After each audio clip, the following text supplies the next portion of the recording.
اب جو ہمارے جلسے کا مقصد تھا وہ الحمدللہ پورا ہوا، اور آپ لوگوں کے یہاں آنے کو اللہ تعالیٰ بے انتہا قبول فرمائے۔ ہم اس کا خیر مقدم کرتے ہیں، اور جناب والا ہمارے سامنے جلوہ افروز ہے۔ میں ان سے جو گزارش کروں گا کہ اپنے ملفوظات عالیہ سے سامعین کو مستفیض فرمائیں، اور اس کے بعد مولانا بلال صاحب کی دعا پر مجلس کا اختتام ہوگا۔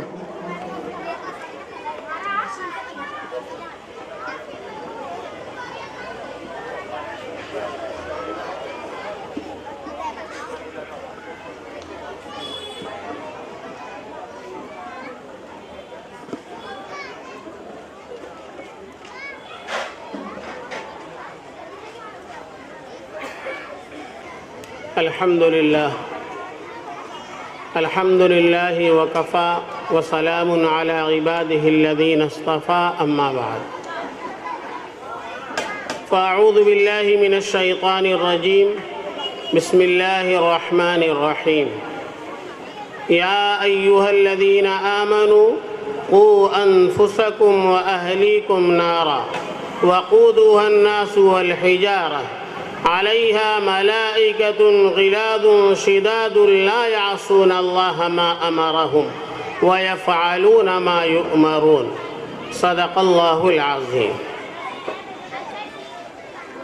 میرے محترم بزرگوں دوستو، معزز سامعین کرام اور معزز اسلامی خواتین،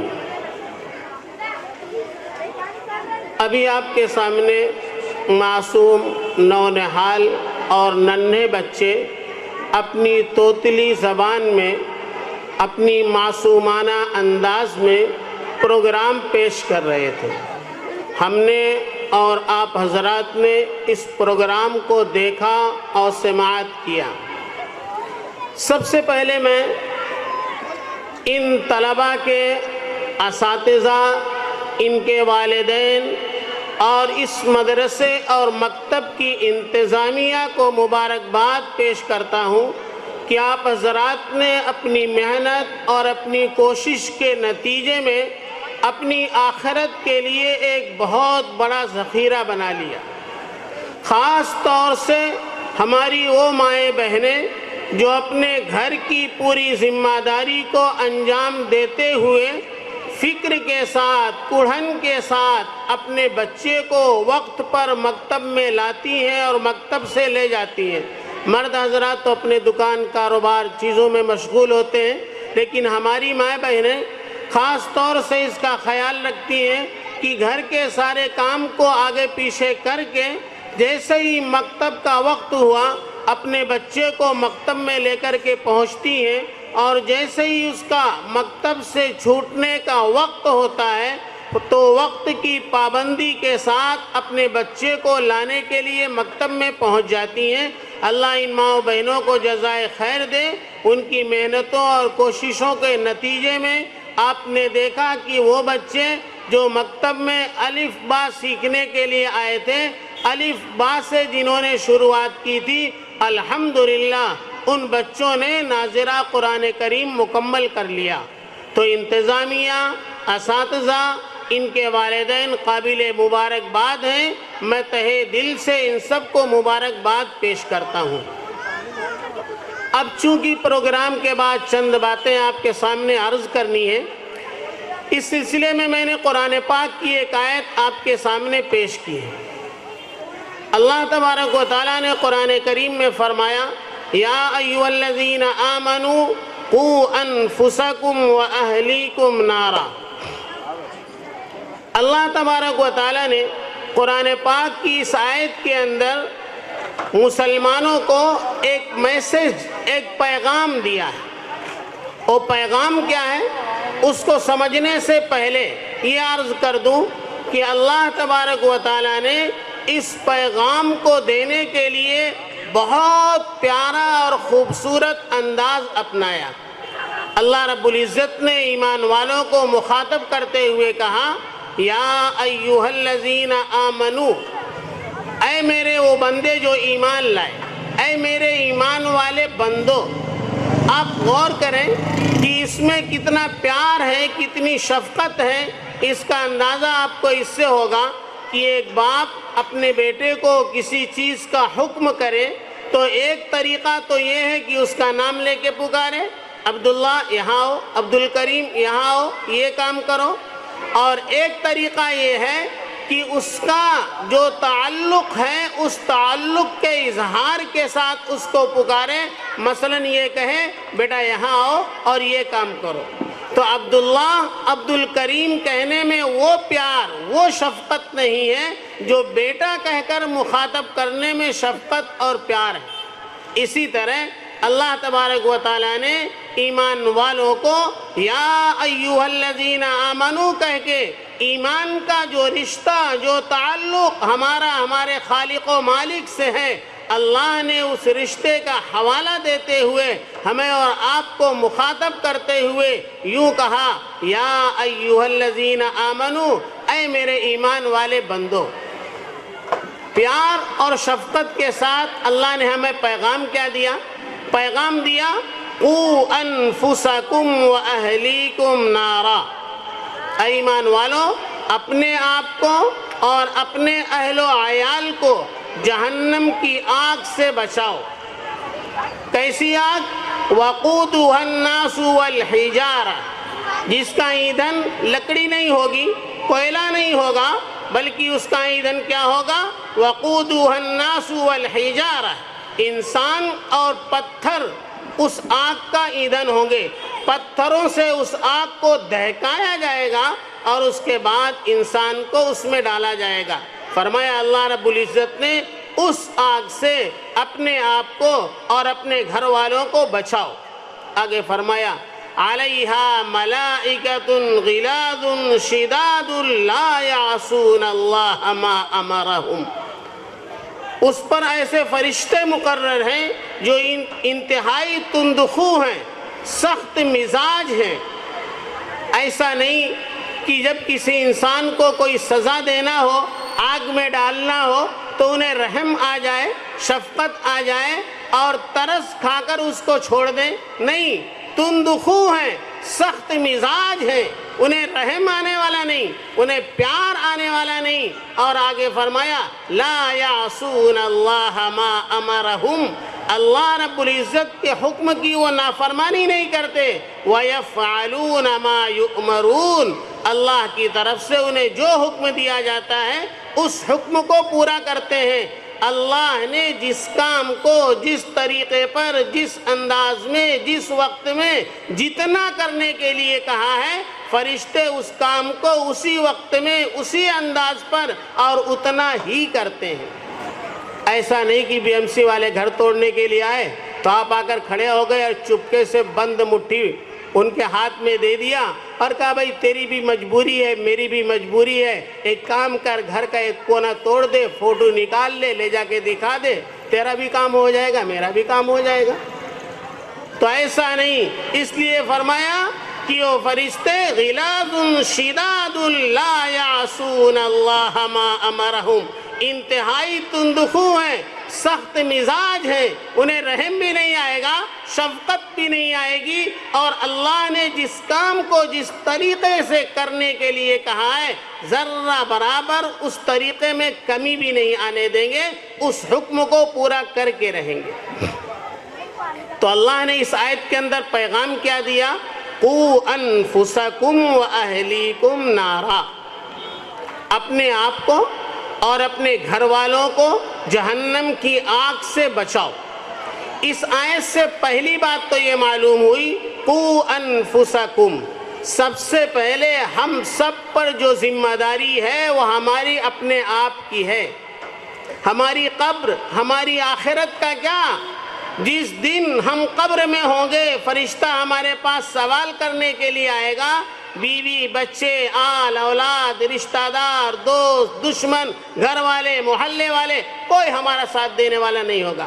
آج تو ذرا سر میں درد ہو جائے، بیوی کو نیند نہیں آتی، بچہ پریشان، بیٹی پریشان، بیٹا پریشان، ہر ایک پوچھتا ابو سر میں درد ہے، یہ دوا کھا لو، لاؤ میں سر میں تیل لگا دیتا ہوں، لاؤ میں سر میں مالش کر دیتا ہوں۔ بہت سارے لوگ تعاون کے لیے تیار ہوتے ہیں، راستہ چلتے ہوئے آپ کے پاؤں میں ٹھوکر لگ جائے، آپ اٹھ کر جانے کے لائق نہ ہو، ایک عام انسان، اجنبی آدمی آپ کے پیچھے سے اگر آئے گا، وہ دیکھے گا آپ کو چوٹ لگ گئی، آپ کو زخم آ گیا ہے، خون نکل گیا ہے، آپ کے جیب کا پیسہ بھی نہیں نکالے گا بلکہ ہاسپٹل میں آپ کو پہنچا دے گا، ڈاکٹر کے پاس تک آپ کو پہنچا دے گا، ضرورت پڑی تو اپنے جیب کے پیسے بھی خرچ کر دے گا۔ لیکن آپ غور کریں، جس وقت فرشتہ آ کر سوال کرے گا، من ربکا، تیرا رب کون، ما دینکا، تیرا دین کیا ہے، من نبیکا، تیرے نبی کون ہے، آدمی دائیں دیکھے گا، بائیں دیکھے گا، کوئی نظر نہیں آئے گا۔ تو اس دن کی تیاری ہر آدمی کی اپنی ذمہ داری، یہ سب سے پہلی ذمہ داری ہے، اس لیے کہا قو انفسکم، سب سے پہلے اپنے آپ کی فکر، اور اس کے بعد وَأَهْلِيكُمْ، اپنے گھر والوں کی فکر۔ بعض مرتبہ انسان اپنے ذاتی دینداری، نماز، روزہ، حج، زکوٰۃ، تسبیح، تلاوت پر مطمئن ہو جاتا ہے۔ آپ ہر محلے میں، ہر علاقے میں دیکھیں گے، بعض دیندار حضرات، حاجی صاحبان، وہ مسجد کی اگلی صف میں ہوتے ہیں، الحمدللہ ہر نماز جماعت کے ساتھ، تکبیر اولیٰ کے ساتھ، صف اول کے ساتھ پڑھنے کا اہتمام کرتے ہیں، تسبیح تلاوت کا بھی اہتمام کرتے ہیں، صدقہ خیرات کا بھی اہتمام کرتے ہیں، لیکن جب آپ جائزہ لیں گے تو حاجی صاحب کی زندگی کسی رخ پر ہوگی اور گھر والوں کی زندگی کسی اور رخ پر ہوگی۔ یہ مشرق کی طرف جا رہے ہیں تو مغرب کی طرف جا رہے ہیں۔ کیوں؟ اس لیے کہ وہ مطمئن ہوتے ہیں کہ میں تو نماز، روزہ، حج، زکوٰۃ، ماشاءاللہ تسبیح تلاوت سب کر ہی رہا ہوں۔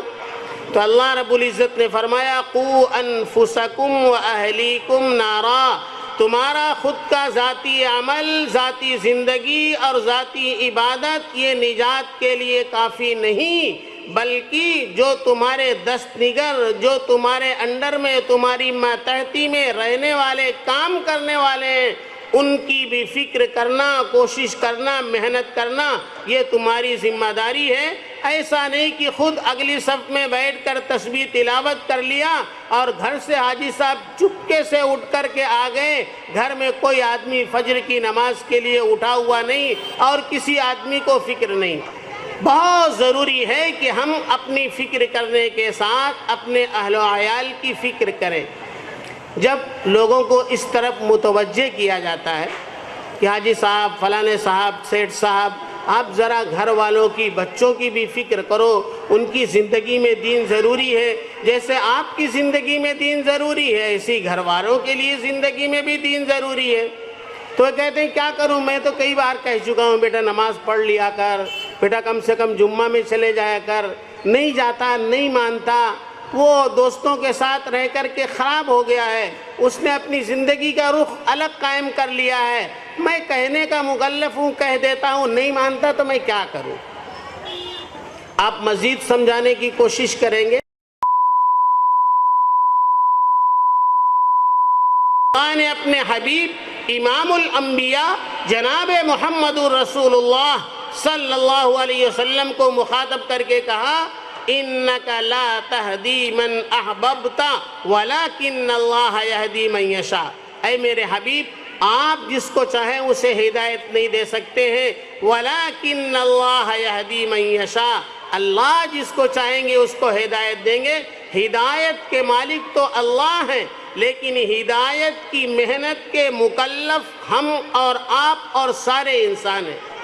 تو ہدایت کی محنت جیسے سارے انبیاء نے کی، ایسی ہم سب کو اس کی محنت کرنا چاہیے، اور اس کی محنت کا میدان سب سے پہلے ہمارے اپنے قریبی لوگ، ہمارے اپنے گھر کے لوگ، اپنے اہل و عیال ہیں کہ ہم ان کو دین پر لانے کی محنت کریں۔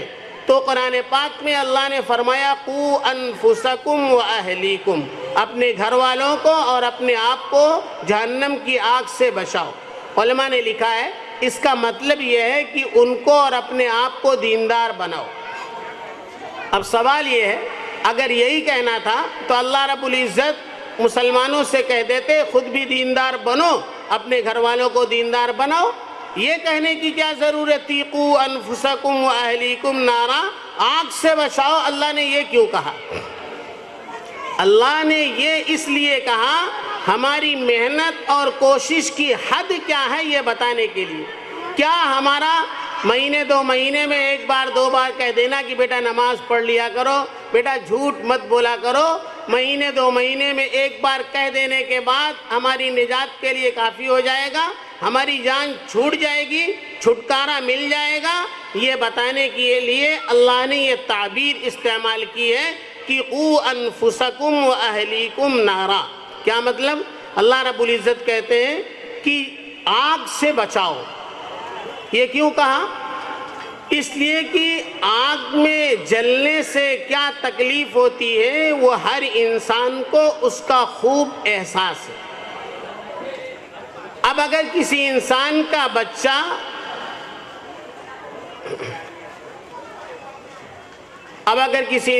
بچہ آگ کی طرف جانے لگے اور وہ انسان بیٹھ کے دور سے کہے اے بیٹا ارے آگ کے پاس مت جاؤ، جل جاؤ گے، ہلاک ہو جاؤ گے، نقصان ہو جائے گا، اور وہ بچہ آگ میں چلا جائے اور جل جائے، اور لوگ کہیں ارے تمہارا بچہ تمہاری نظر کے سامنے آگ میں جل گیا اور تم بیٹھ کے دیکھ رہے تھے، تو کہ نہیں ہم دیکھ نہیں رہے تھے، ارے ہم نے تو اس کو خوب سمجھایا بیٹا آگ میں مت جاؤ، آگ کو مت چھوؤ، جل جاؤ گے، ہلاک ہو جاؤ گے، نہیں مانا تو ہماری کیا ذمہ داری ہے؟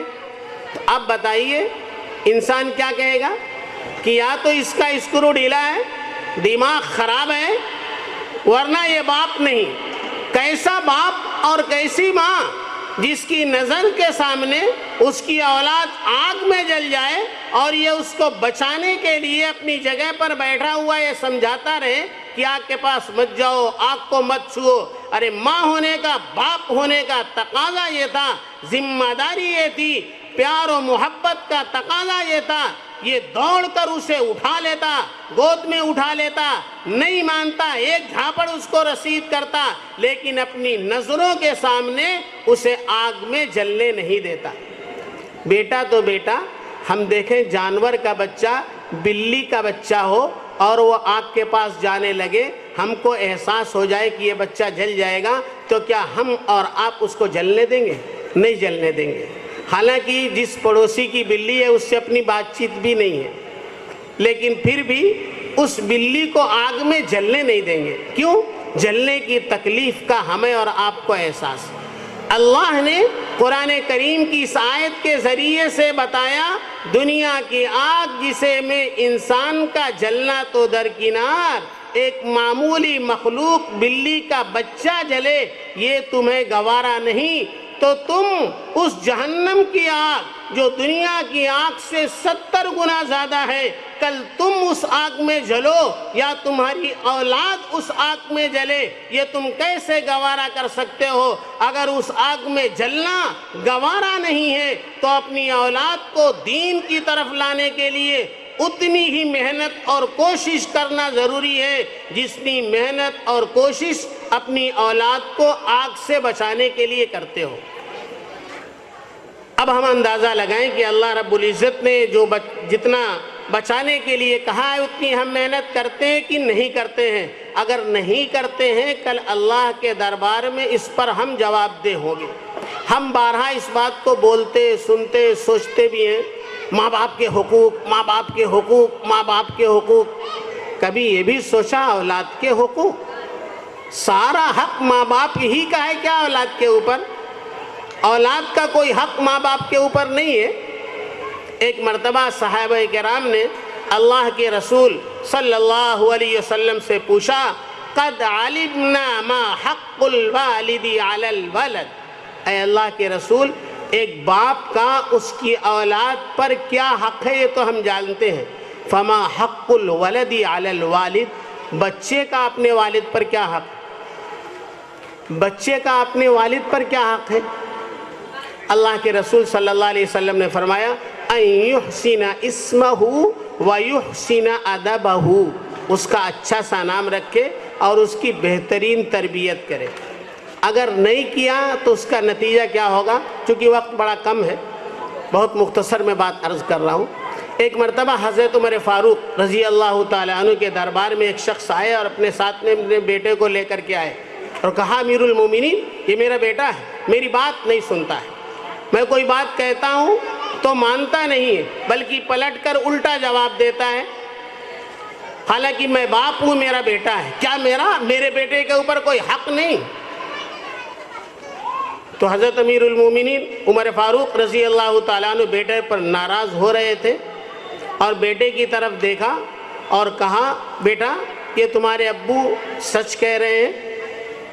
تو بچے نے کہا مجھے بھی کچھ بولنے کی اجازت ہے. تو امیر المومنین حضرت عمر فاروق رضی اللہ تعالیٰ عنہ نے اس بچے کو بولنے کی اجازت دی.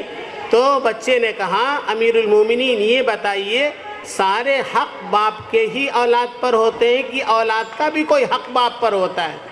تو امیر المومنین حضرت عمر فاروق رضی اللہ تعالیٰ عنہ نے کہا ہاں بچے کا بھی باپ پر حق ہے. تو اس بچے نے پوچھا کیا حق ہے؟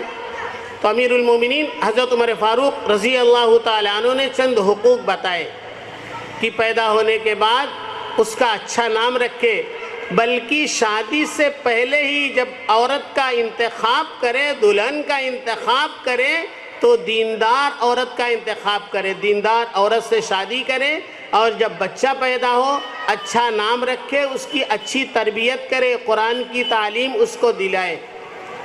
تو بچے نے کہا اب ان سے پوچھئے میرا حق انہوں نے کتنا ادا کیا ہے؟ جس عورت سے انہوں نے شادی کی یعنی جو میری ماں ہے, کہا کہ وہ جو ہے مجوسی ہے اور باندی تھی, کہ وہ تو بکنے والی چیز تھی, وہ عورت ہے جو بازاروں میں بکتی تھی, خریدی جاتی تھی, اس عورت سے شادی کی. اور مجوسی ہے, آتش پرست ہے, آگ کی پوجا کرنے والی ہے, اس مجوسی باندی سے انہوں نے نکاح کیا جو میری ماں بنی. اور اس کے بعد کہا جب میں پیدا ہوا تو میرا اچھا سا نام کیا رکھا؟ جعل, یعنی پاخانے کے اندر جو کیڑا ہوتا ہے اس کو عربی میں کہتے ہیں جعل, یعنی میرا نام رکھا تو کیا رکھا؟ پاخانے کا کیڑا. میں ذرا اور بڑا ہوا, مجھے نہیں معلوم قرآن کیا ہے, حدیث کیا ہے, دین کی تعلیم کیا ہے, مجھے انہوں نے کچھ نہیں سکھایا. اب آپ بتائیے میں ان کے ساتھ کیا سلوک کروں گا؟ حضرت عمر فاروق رضی اللہ تعالیٰ عنہ بہت سخت ناراض ہوئے اور کہا تم نے پہلے اس کا گلا گھونٹا ہے, اس کے حقوق کو مارا ہے, اس لیے آج وہ تمہارے حقوق کی ادائیگی نہ کر کے حق تلفی کر رہا ہے, اس لیے کہ تم نے پہلے اس کا حق ادا نہیں کیا. اس لیے میرے دوستو ہم پر ذمہ داری ہے اولاد کی بہترین تربیت کرنا. شادی سے پہلے عورت کا انتخاب ہو تو دیندار عورت کا, بچہ پیدا ہو تو اس کے داہنے کان میں اذان, بائیں کان میں اقامت کہی جائے, اچھا سا نام رکھا جائے, اس کی تہنیک کی جائے, اس کی بہترین تربیت اور پرورش کی جائے, دین کا علم اس کو سکھایا جائے. اگر دین کا علم نہیں سکھایا, اسکول کالج ٹیوشن کے چکر میں اس کو چھوڑ دیا اور وہ خراب ہو گیا, پھر آپ روتے پھریں گے اور اس سے شکوہ اور شکایت کرتے پھریں گے. پھر وہ یہ کہے گا جس کو ایک فارسی شاعر نے اپنے انداز میں کہا ہے, اندرون قار دریا تخت بندم کردئی, اندرون قار دریا تخت بندم کردئی, باز می گوئی کی دامن تر مکن ہوشیار باش. کہ میرے ہاتھ پیر باندھ کے پانی میں ڈال دیے ہو اور اس کے بعد کہتے ہو دیکھ بیٹا کپڑا بھیگنے مت دینا. جب ہاتھ پیر باندھ کر پانی میں ڈالے ہو تو کپڑا کیسے نہیں بھیگے گا؟ کپڑا تو بہرحال بھیگے گا. ایسے ہی ہم نے دین کی تعلیم تو دی نہیں, پیدا ہونے کے بعد 3-3.5 سال کا ہوا جبھی اس تلاش میں ہو گئے بہترین نرسری اسکول اور اس کے بعد بہترین انگلش میڈیم والا اسکول جو کوئی کرسچن چلا رہا ہو, چڈا پہن کر ہمارا بچہ اس کے اندر جائے, ایسی اسکول کا انتخاب کیا اور دینی تعلیم کا کوئی اہتمام نہیں کیا. اب وہ بچہ بڑا ہو کر جیسا کہ مکالمے میں آپ نے بارہا سنا کہ باہر بچوں کی کیا باتیں ہوتی ہیں, وہ سیکھتا ہے اور وہ سلوک آپ کے پاس آ کر کرتا ہے. آپ نے تو اس کو پڑھایا ہی نہیں, الجنت